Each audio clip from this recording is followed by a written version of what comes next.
Assalamualaikum warahmatullahi wabarakatuh.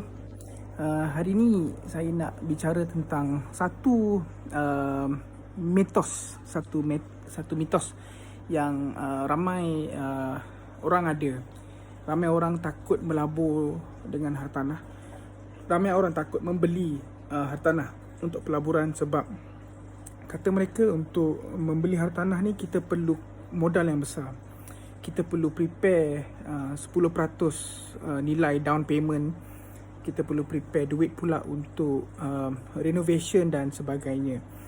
Ya betul, kecuali dalam beberapa keadaan contohnya kalau kita ada dia reflect pada LTV, loan to value. So loan to value maknanya kalau kita beli satu hartanah dengan nilaian tertentu, generally untuk dua hartanah pertama kita boleh buat loan sebanyak 90%. Maka 10% lagi tu kita kena bayar dalam bentuk down payment.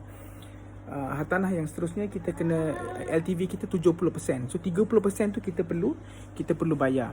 Okay, so kecuali beberapa keadaan contohnya kalau LPPSA kita boleh buat loan sebanyak 100% ataupun beberapa loan kaki tangan kerajaan, loan company.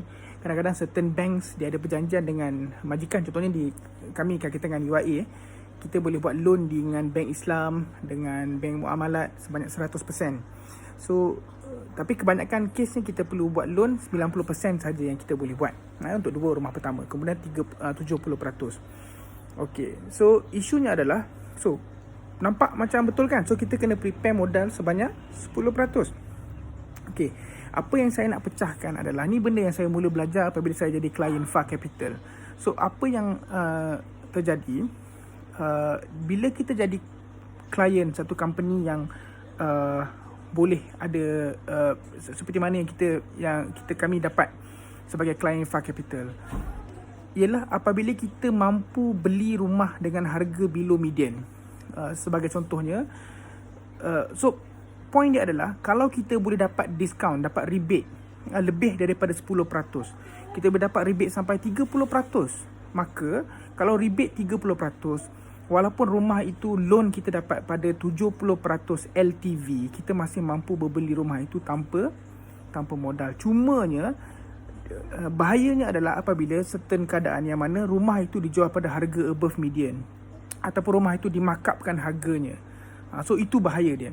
Tapi apa yang kita nak dan apa yang kami dapat sebagai klien FA Capital ni adalah kita beli rumah pada 20% ke 30% ke hingga 50% below median. So ini yang kita nak capai. Macam mana nak dapat harga below median ini ialah apabila contohnya dengan bulk purchase. So bulk purchase, pihak FA Capital beli untuk klien dia 50 unit, 100 unit rumah, 300 unit rumah dalam satu blok kondo dan sebagainya.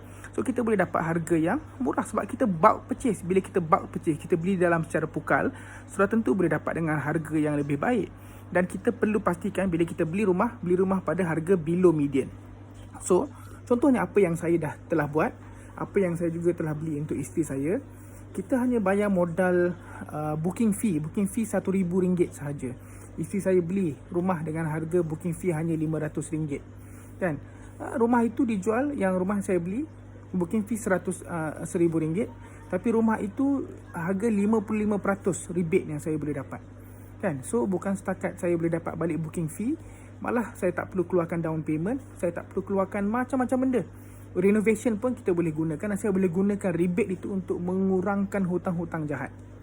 So jumlah komitmen jauh akan berkurangan tanpa ada hutang-hutang jahat lagi. So ini kebaikan bila kita tahu apa yang kita buat.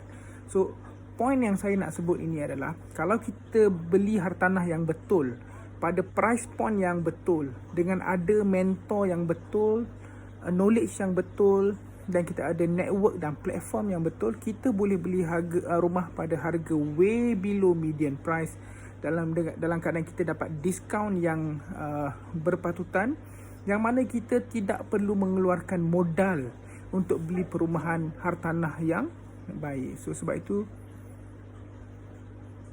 mari bersama kita belajar, kita gunakan ilmu yang betul belajar dengan mentor yang betul, menggunakan platform yang betul dan berada dalam network yang betul. Baru kita boleh membeli hartanah yang baik, bukan satu, bukan dua, lebih daripada itu, tanpa modal, literally tanpa modal. Assalamualaikum.